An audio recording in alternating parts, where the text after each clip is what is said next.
Hello बच्चों, let's read the question. The question says two rods of the same dimensions but made of the different materials are joined end to end with their free ends being maintained at 100 degrees Celsius and 0 degrees Celsius. The temperature of the junction is 70 degrees Celsius. Then the temperature of the junction, if the rods are interchanged, will be equal to Tc, then T degree Celsius, then find T. तो इस question को solve करने के लिए हमको इसका की concept लिखना पड़ेगा.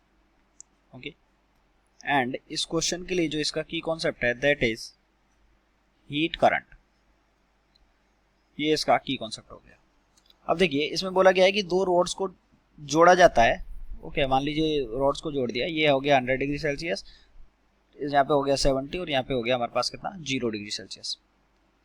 ओके इसकी मान लीजिए कंडक्टिविटी के थी और K1 थी, इसकी कंडक्टिविटी K2 थी. तो हम यहाँ से बोल सकते हैं कि दोनों में जो हीट करंट है, दोनों को अगर सीरीज में जोड़ा है तो हीट करंट जो है वो सेम रहेगा. हीट करंट सेम रहेगा यानी कि Q1 इक्वल्स टू Q2.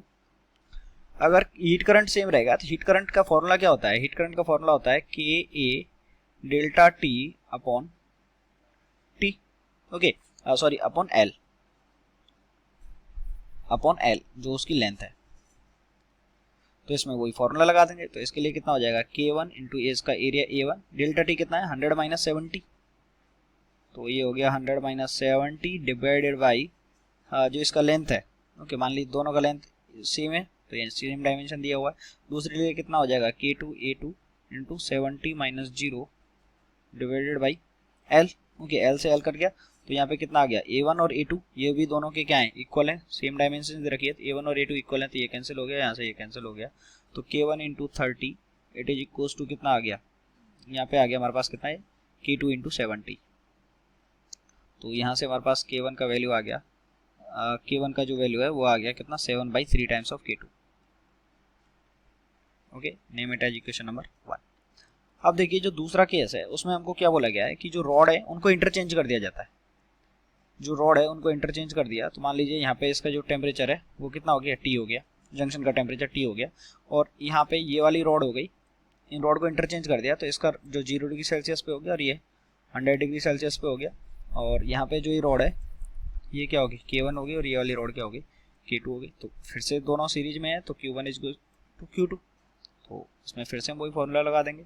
तो इसके लिए इस बार कितना हो जाएगा K1 इंटू एरिया तो सेम है, टेम्परेचर कितना हो जाएगा 0 minus T T minus 0 upon L, length अब भी सेम है, equals to K2 into 100 minus T.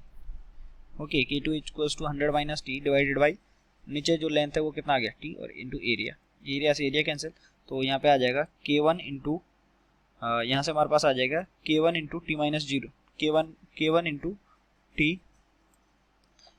T it is equals to K2 into 100 minus T.